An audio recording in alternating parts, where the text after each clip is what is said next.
Hello, good afternoon to our listeners. Welcome to the Energy Talks. That's a series of podcasts sponsored by iSafety.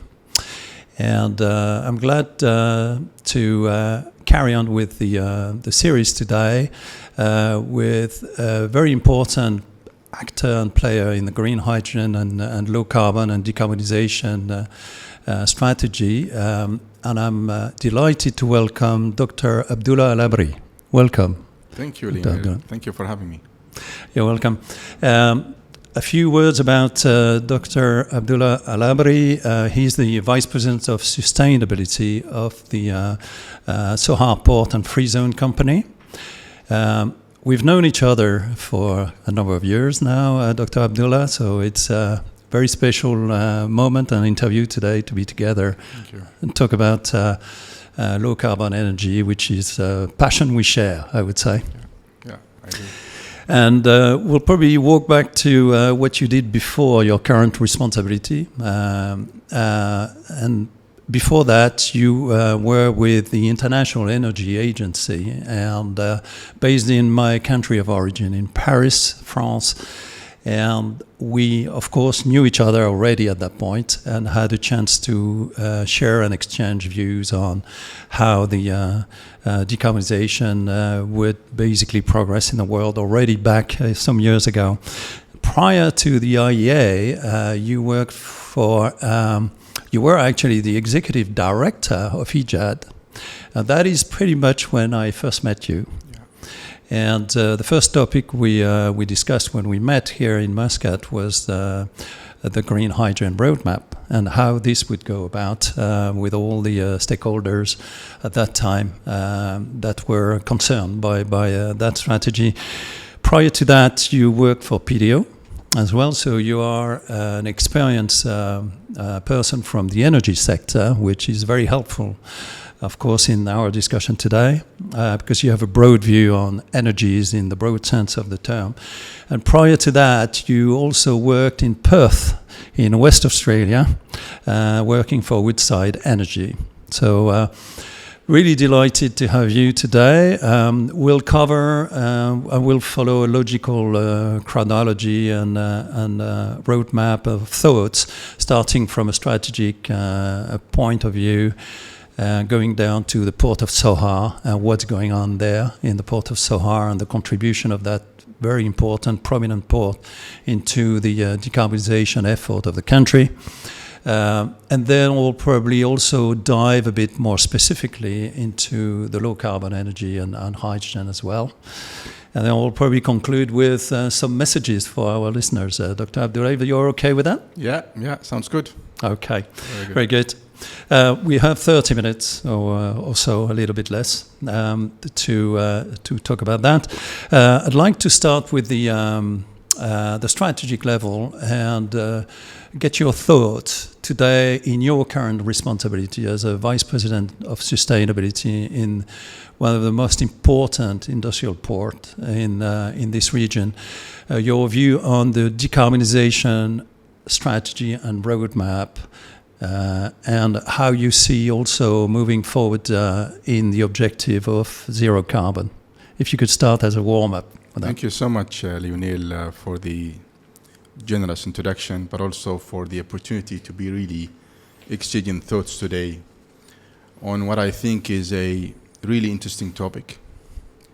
And I thank also the organizers of the talks. I think this is something that needs to be continued. I think this is really nice to exchange views on the prominent aspects of what we are all facing, whether it's decarbonization, but also social challenges, any other important topics. So with that, Oman is a producer economy. It's one of the prominent producers in OPEC Plus. And obviously Oman has launched its Vision 2040 a few years back. The vision calls for a prosperous population, so very prosperous, competitive economy, and sustainable environment. These are the three key fundamentals in the Vision 2040. And then for the sustainable environment, for the competitive economy, and also for the prosperous population, Oman thought as a government that there need to be a net zero target in line with the aspirations of the population, but also in line with the directions of where the world is heading. So Oman has indeed published its net zero targets, and that is by 2050. So the vision, in my view, is the compass that is helping us to move forward with clarity, and the net zero is in many ways the destination that lumps together all these kind of aspects into a very nice environmental friendly way. With that, the establishment of the Net Zero Center that was announced earlier this year is really a major milestone. So Oman has really evolved over the journey, over the time, from the pledges to the policies to establishing the targets and the governance of the net zero, and that's through the establishment of Oman Net Zero Center. So I think it's really clarifying the roadmaps, the sectoral roadmaps, whether it's industry, mobility, power, oil and gas, and so on and so forth, of how all of these sectors should really work towards 2050 to achieve carbon neutrality. Now, that translates obviously to our roadmaps as the biggest industrial cluster in Oman and one of the biggest in the GCC. So we are really also, we've established our roadmaps to achieve neutrality by 2050.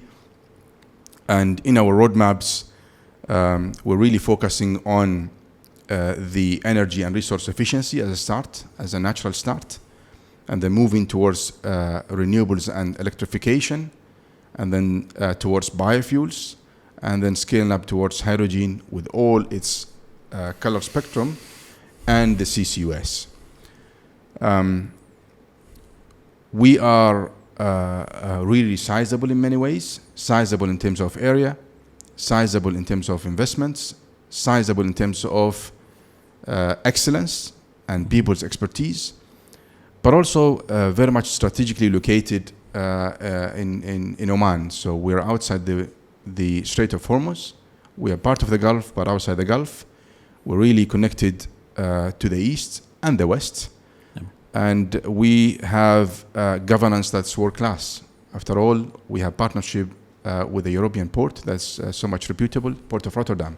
So we really follow some of the best international practices in terms of governance, disclosure, and transparency. So that said, we're really looking at decarbonization and sustainability as something that would really strengthen us, provide us with competitiveness and contestability. And that's our focus. Yeah, excellent. And I think you've summarized quite well those key elements, the geostrategic location of Oman, and in particular the port of Sohar, the existence of an established, matured industrial cluster in the port as well. Just building on that, I'd like to get your thoughts on the criticality, the significance of having the most developed industrial cluster in Oman is the port of Sohar. Importation, exportation, access to energy, and so on. What is, in your view, the significance of the contribution of that industrial cluster to the transformation that you highlighted in the energy sector? Yeah, so indeed we're really significant. So we've attracted investments worth more than $30 billion over the last 20 years. We've developed integrated supply chains in the metals cluster, but also in the food, petrochemicals, and logistics. And we're really responsible for more than 70% of the trade that comes into Oman. So every 7 products that come to Oman are imported through the port of Sohar.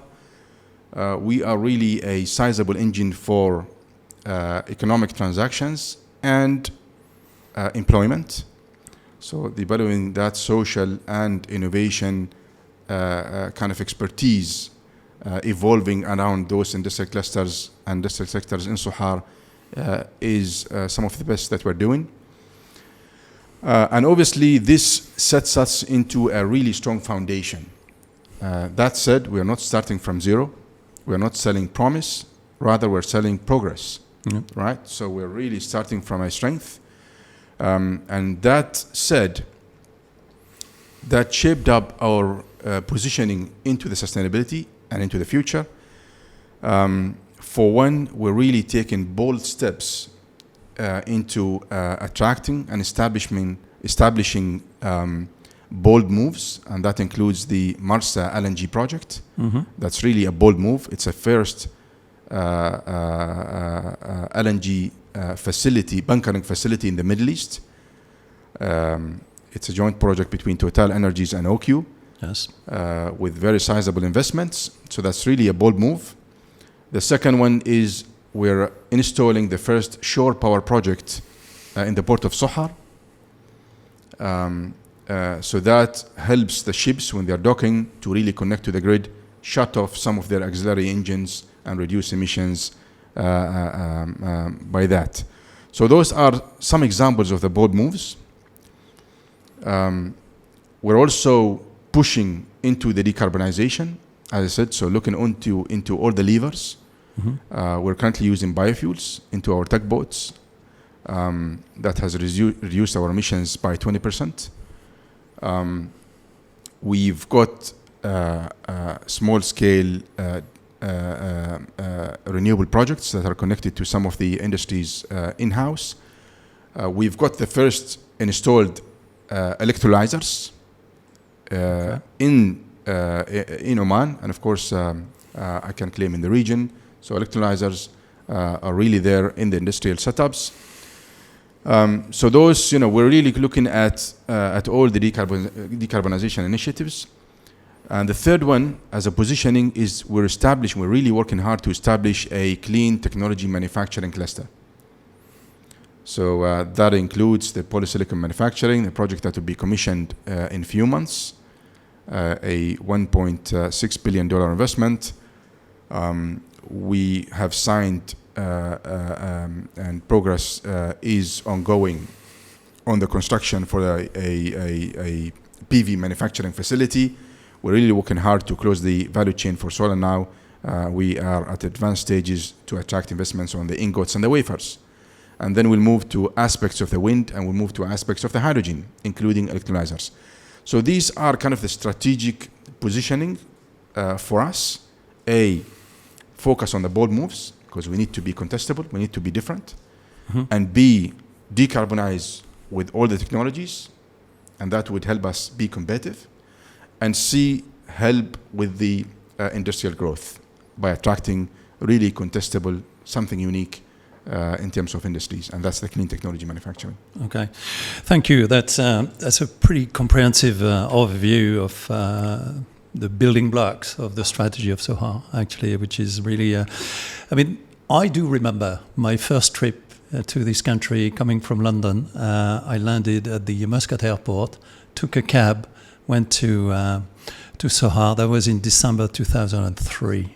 So that's interesting to imagine what was there, what was going there on site. They were excavating the soil to build the power plant. They were soon going to build the cooling water facility and then the refinery and so on and so forth. Yeah. So coming from Europe, to me, it was extraordinary to see that in 21, 22 years, seeing a cluster, the way you described it, with the ambition looking forward, coming out of ground, of the soil, in such a short period of time. Yeah. In industrial scale, 20 years is short. Yeah. It was extremely aggressive. So, of course, the Port of Sohar company is the recipient of that, and of course bearing that ambition, bearing that history of fast growth. So I have personally all reason to believe that the next 20 years is going to be really interesting in terms of the contribution of the Port of Sohar into the decarbonization. I'd like to pick on a few of those very important examples you mentioned, Marsa LNG bunkering. To me, that of course the operation will be decarbonized. The fuel itself is what it is; it's LNG, but the operation is actually low carbon, and that's an interesting move. That's basically additive to any other renewable energy project.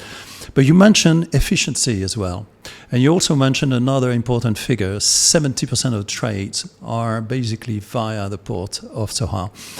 So, for sure, there is also a number of low-hanging fruits in terms of efficiency, conversion of maybe traditional, conventional energy form into decarbonized form. How would you say is and that might be a bit of a difficult, precise question, but how would you say is the percentage of CO2 reduction from energy efficiency versus maybe switching or moving into decarbonized form of energy? Yeah, it's interesting, and indeed, I'll build on what you've said at the beginning, and thank you for visiting the port of Sohar in 2023, right? 23, yeah, yes. Or 2003, right? 2003, yeah. Right. Sorry. So indeed, last year we celebrated 20 years in existence. And indeed, the growth in Sohar Port is really impressive. We surpassed the initial plans that, the plans were suggesting that will not be full now, rather maybe half capacity in the port. And here we are today that we are really almost full. Yeah. Indeed. So it's one of the interesting, amazing stories. And our SAGR, the compound annual growth rate in the port of Sohar, is one of the really highest, among the highest in the world. That's very much comparable to the Far East and some of the Middle East ports and industrial areas. So, to your question, indeed, because of the fast growth, there's always an opportunity to really in a way, go suboptimal or always look for ways to really optimize. We are expecting that we could achieve 5% reduction of energy use by 2030. And indeed, few things are already in progress. So that's the night on demand, that's optimization of the cooling systems, that's the optimization of the wastewater. So really, we're working closely with our tenants on this. We've established almost 2 years ago Sohar Net Zero Alliance, SINZA. Sohar Net Zero Alliance is made up of the major tenants at the port and the free zone. And obviously, we're working closely with them to really see what's possible on how to achieve and start with the resource and energy efficiency. It's interesting also in some of these places that we are seeing that we could repurpose some of the existing infrastructure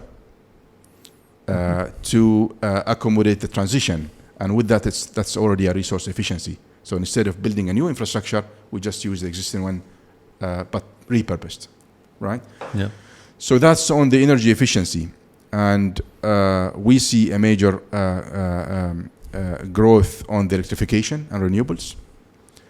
As I said, we've got already some of the small-scale projects, solar power connected to industries in the industrial area. But also we're exploring the generation of hydropower. So we've got the cooling canal that runs through the port. The speeds of the canal are really exciting, so really, interesting. We are exploring with the technology providers, with our partners, to see how can we put and install light turbines on the water canal, and with that we can generate, I would say, a decent amount of energy. It could decarbonize up to 1/3 of the consumption of sizable companies like Majis, which is the utility provider. So really sizable in terms of energy potential power generation.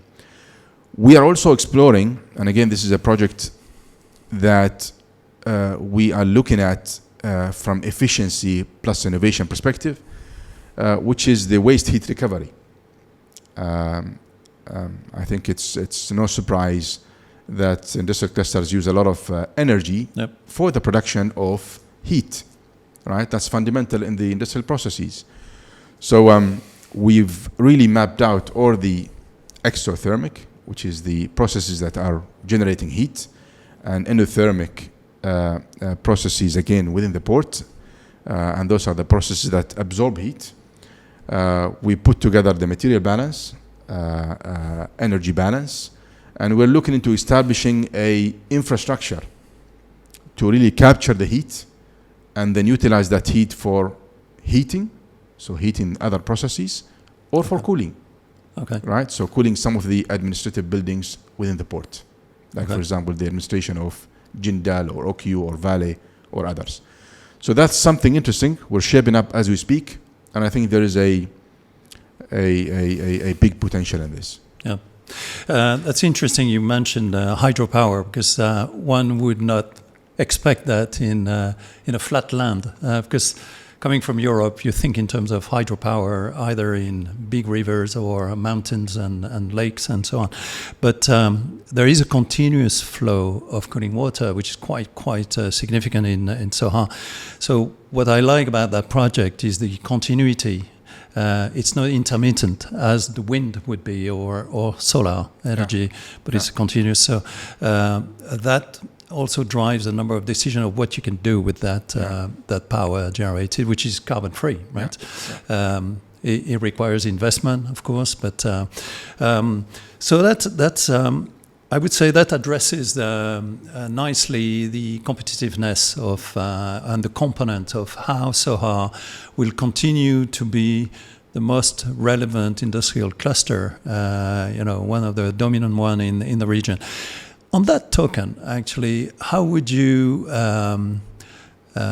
compare the port of Sohar, mature, well-established, with other relatively well-established or even older ports in the Middle East? And I'm thinking about Al Jubail or Yambu or Jebel Ali, which I know very well because my office was based there for a long time in the past. So how would you compare? What would be the competitive advantage, in particular, of Sohar relative to the other ports? Right. So indeed, there are tons of industrial of ports and industrial areas in the GCC. It's a hotspot, and Sohar successfully, with the support of all partners, including the government, the private sector, and the technology providers, service providers, have really grown to be what it is today. So it's one of the biggest, I would say, three in the region. We are really established. We are not so much a transshipment hub, but we're really a pure, or the majority were a pure industrial area. We've established so far really integrated supply chains, so that helps the input-output relationship, and that's why investors are really knocking our doors just to see that you guys have got a slot in this fully developed supply chain. I want to invest in that slot, right? So we're, it's a lot of door knocks, with us, because investors, people understand, that we have something to offer. That's the integrated industrial clustering. But also people know that we're really innovative. So, and again, that's where the MARSA, that's where the technology manufacturing comes into play. And thirdly, we're really so much connected to the other industrial areas in Oman, but also across the GCC and the world. Obviously, the rail link that is coming up will also strengthen that relationship. Yep. And it's becoming by 2028. So it's not far away from us. And obviously, we see a lot of value, obviously, to integrate with the other industrial clusters in the region, right? Mm-hmm. The more the supply chains develop, the better for everybody. And that's the lesson that we got from oil and gas development. Oil and gas was really, or is still really competitive because it was developed kind of simultaneously in the region. And that development helps everybody. So what's distinctive in Sohar Port, and I think this kind of was the theme of the discussion in a recent GCC workshop in Salalah that I was taking really part in, is that we are really ready. We've got developed infrastructure. So again, it's not transshipment. When we talk about, for example, new energies, industrial growth, Right. then the whole ecosystem is there. It's not, it's not only logistics, right? So the conventional energy is there. The renewable energy and the corridors, it's already coming, and it's increasing. It's in the master plan. It's in our master plan. We are also establishing, or the GCC countries, at least in the recent workshop, saw a need to establish a green shipment corridor, Right. because of the successes in Sohar, and they see Sohar as an anchor port, and again, that's based on the shore power, that's based on the LNG bunkering, and that's based on the renewables that will be connected, right? And that's based on the biofuels that we use on our tugboats, right? So all of these put together in the equation makes Sohar as a really leading, sustainable I would say a pioneer in the region. So they see that Sohar could be a very good starting point for this green corridor, moving on to some of the UAE ports, Qatar and Kuwait, right?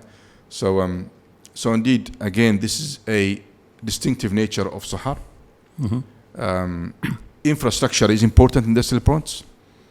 People talk about getting more renewables, establishing hydrogen, but unless there is that infrastructure and that ecosystem, then it would take not only time, but also a lot of stakeholder management and millions/billions of dollars, right?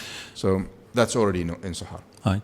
And that's, you just touched on a critical element, and maybe one of the concerns today. Let's face it, in Europe, there is a moment of depression about low carbon hydrogen. I call it that way for better terms. China is booming about green hydrogen. The Middle East is keen to develop that. So what is interesting is one of the key elements is to have infrastructure at the disposal of any of those projects. So you've secured that. You've helped Oman secure that in terms of the port of Sohar. So that's great. We're going to change gears a little bit and dive a bit deeper in the green hydrogen, low carbon hydrogen, renewable hydrogen, whatever we want to call it. Let's call it low carbon hydrogen. And that will encompasses the blue hydrogen as well with carbon capture. So I like that. So I'd like to get your thoughts specifically on the vision of the port of Sohar as far as hydrogen. We've heard about Duqm, we've heard about Salalah, Auction 1, Auction 2, now Auction 3 coming along under the Hydrom orchestrator. That's all great and perfect, and that's basically setting the platform and the framework for the green hydrogen to develop. But Sohar is there. Sohar has hydrogen consumers. There is a refinery, petrochemical, there is a steel factory, having a DRI process unit and so on. So there are the usual users, let's say. And then there is growth. As you said, there is an aggressive growth plan with an overlay of decarbonization strategy around that. So you're ready for growing with your lenders and users. So specifically on the hydrogen side, I'd like to get your thoughts on how you see Sohar playing a role and what kind of role that's going to be. Very interesting.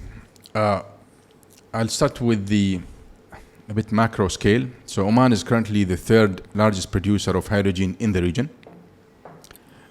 So hydrogen in many ways is not new to us. So there's a lot of expertise already established, and the chunk majority of that is in Sohar, right? In the industries that you've stated, Lionel. So Sohar is already a demand hub. It's a demand center, an expertise for hydrogen that indeed we can leverage upon. Now, switchability or decarbonizing the existing hydrogen production units is a kind of a no-brainer, is the way forward. Decarbonization will be through the CCUS or plugging in renewables, right? And then switchability with the green hydrogen or maybe white hydrogen. Yep. Right. So let me start with this with the decarbonization. So capturing the CO2, what we're doing. We've established a capture consortia made up of Air Liquide, Sumitomo, OQAE, and obviously us, to really explore the opportunity of setting up an ecosystem for capture in the port, right? So looking at what kind of technologies that would be needed to capture CO2 from this company or that company, depending on the compositions and many other technical requirements. So that's on the capture side at the port. And then we've also worked very closely with OQ Gas Networks to see what we can do with that captured gas. So i.e. transporting the gas in a pipeline to some of the oil and gas fields, ultimately maybe for usage first and then for storage. So that's I would say the kind of 85% of the work of the studies, conceptual frameworks is already done. We're now working to bring the two pieces together, seeing where could be a good start for us. From what the numbers are saying to us now is we see a 2 million tons of CO2 capture facility by 2030 is kind of a good way forward. Right. So that's on the capture side, and that's converting the gray hydrogen to blue. Mm-hmm. Obviously, we're plugging more renewables into the facilities. So that would be blue hydrogen. Now, coming back to the switchability, we are also very interested in the white hydrogen. That's the geologic hydrogen. And according to the studies and the analysis that were done by the experts and academics, that Oman is one of those, or could be one of those blessed places in the world to have deposits for natural hydrogen. Some of the companies that were given the permits from the Ministry of Energy and Minerals to explore white hydrogen are really active, and with some of them we have signed partnership agreements with. So we are keeping a kind of all the cards on the table for white hydrogen, and if that comes, I think it will be a game changer for Sohar, for Oman. Excellent. For green hydrogen, obviously we have a big stake, big interest, and we're also exploring with the stakeholders, including the government, of how can we start positioning ourselves for green hydrogen. We've got already demand, and obviously, we envision that Sohar will be a green hydrogen hub in Oman, because obviously that's what the numbers are saying. Yep. And for that, we intend to start with really small scale, with some of the small scale projects, so that we develop the learning curve, and maybe getting some of the electrolyzers connected to the grid. We're finalizing an investment case as we speak. So connecting in the orders of 80 to 100 megawatts electrolyzers connected to the grid, producing hydrogen around the clock, and then sending that hydrogen to some of the industries in the port, right? So that eliminates the intermittency of the renewables, mm-hmm. that de-risks the investment, because again, the renewables, it's an investment by itself. Mm-hmm. And if we put renewables, then you may be also looking at storage. So connecting to the grid is already 11% renewable. It will only increase with time. So it'll be 30% by 2030. We can get some certificates, right? Yep. Getting certificates, the electrolyzer is already connected to the grid. That provides a stable flow to the end user. So with that, we provide assurance, credibility that their facilities will not be impacted. So we have also established partnership with a Swiss consortia from Switzerland, looking into and exploring ways to establish a green corridor between Oman and Switzerland. After all, we share our neutrality targets, and there is the framework agreement that was signed between the government of Oman and the government of Switzerland, 2023. Okay. And there was an implementation, also a roadmap. So we're trying to really work along the lines of that implementation roadmap and develop projects accordingly. So, but ultimately, for us, hydrogen is a strategic commodity. We've got now a lot of industries. We've got the LNG bunkering. Next is methanation for us. So we've gone into the methanation, right? And hopefully with the establishment of the biofuel industries, we'll got some biogenic CO2 that we can use in the creation of SAF or any other fuels. Right. So that's basically our line of sight. But indeed, we're really keeping a lot of our agenda, a lot of our time focused on hydrogen. Okay, that's excellent because that's very consistent with what you obviously said at the beginning, which is you're an integrated industrial cluster. So hydrogen is a building block, is not the only building block, and it comes within the portfolio of energy at the disposal or under development in the port. So that's good. I'd like you to elaborate a little bit. You touch on partnership, and the Port of Sohar, by definition, is a partnership between the Netherlands and Oman. So you have that, or the port has that in their DNA to partner and leverage each other's knowledge and experience and so on. You touch on the Swiss partnership. You touch on the fact that there are some technology partnership on hydropower and so on. Any other partnership that with Asia, for example, that which are defined and becomes target for receiving low carbon energy from Oman in the future? And I'm thinking about South Korea, potentially Japan, and maybe China as well. China being a very important trading partner for energy to Oman. So looking east from here, actually, what would be, or what are the strategic partnership that, if you can share that with us? Right. No, indeed. So that kind of starting partnership with the Netherlands through the Port of Rotterdam. Again, the local partnership in Oman is the Sohar Net Zero Alliance. So that's a big alliance to really establish a common goal and define a common goal and implement a common goal, which is decarbonization. We've also joined AFID, Alliance for Industry Decarbonization, which is a global network of more than 80 investment institutions, technology providers, service providers, ports and industrial areas. We continue to engage with them to understand the best practices. And we're establishing, obviously, the partnership with the Swiss. We've got a lot of partnerships existing as we speak today to trade the commodities that we produce, be it energy products, but also other industrial products. And that extends from Europe all the way to the Far East. So anything that we decarbonize ultimately will end up in those existing markets for us. But also, we are in serious talks with the Far East. You mentioned those target countries, Japan, South Korea, and China. We are in serious talks. They're really interested to leverage upon Sohar Port for the reasons that we've discussed. Indeed, everybody sees Sohar as an early mover, as a conversion-ready port, as a forward-thinking industrial institution. So with that, we're getting a lot of traction, and we are exploring all the options while we're really focusing on strengthening the competitiveness and contestability in what we're doing. So indeed, that's, I cannot give names and countries, but indeed, until something is consolidated. That's great, Dr. Abdullah. That's I think you've done what the French call the tour de force to actually give us an overview of what's existing, the ambition of the Port of Sohar, the perspective looking forward.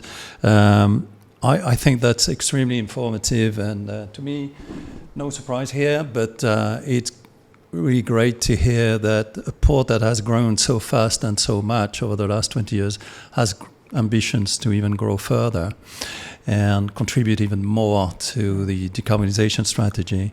You've mentioned a number of organizations, platforms, partners on that, so that's great. I think we're coming toward the end of our talk.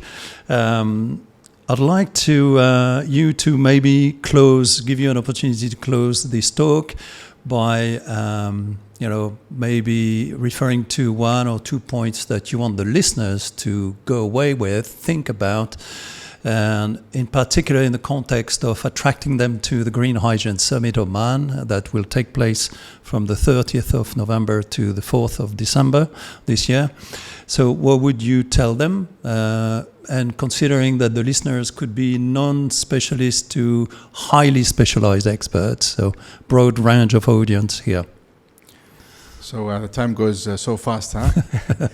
But indeed, what I would give to the to the listeners that if you're coming this year, then welcome again. We and I personally look forward to seeing you at the Hydrogen Summit, and I'm confident that you made the right decision. If you are still hesitant or it's still not in the plans, then think twice or maybe 3 times. Because indeed, Oman has a lot to offer. Speaking about green hydrogen, then then renewables is what makes the green green in the first place. And renewables is what contributes or constitutes 70% of the cost. And in Oman, according to the IEA, Oman is one of the best places in the world that has renewables in a kind of complementary way. So that's wind and solar plus a few other resources. So in Oman, as I always say, sunshine is not a slogan. Mm-hmm. It's rather a cost curve, and that's why it keeps dropping, and that also impacts the production cost of hydrogen. So again, I invite you all to really come to Oman because there is a lot to offer on green hydrogen. And secondly, I invite you all to also explore the opportunities in Sohar because it's just progress. It's in motion. Yeah, the switch is on. It's a plug and play, and there is a lot that we need and we can leverage upon. So we're really keen that you come and see for yourselves the established industrial ecosystem and how we can get new partnerships moving. So that's basically my 2 key messages that I'd like to pass on. Fantastic. Thank you so much. So the key message I would probably to wrap that up is come to Oman in early December, but visit Sohar as well. Yes, definitely. Because you'll be only a couple of hours away from Sohar once you're at the GHSO. So thank you so much, Dr. Abdullah, for coming today. Thank you, Lionel. It's really interesting. It's really a nice exchange. Thank you, and equally here, I feel the same. Thank you very much. And to the listeners of the Energy Talks, so this was Dr. Abdullah Al Abri, Vice President of Sustainability of the Sohar Port and Freezone Company. This closes this episode. Thank you to the sponsor, iSafety, and see you at the next one. Thank you, bye.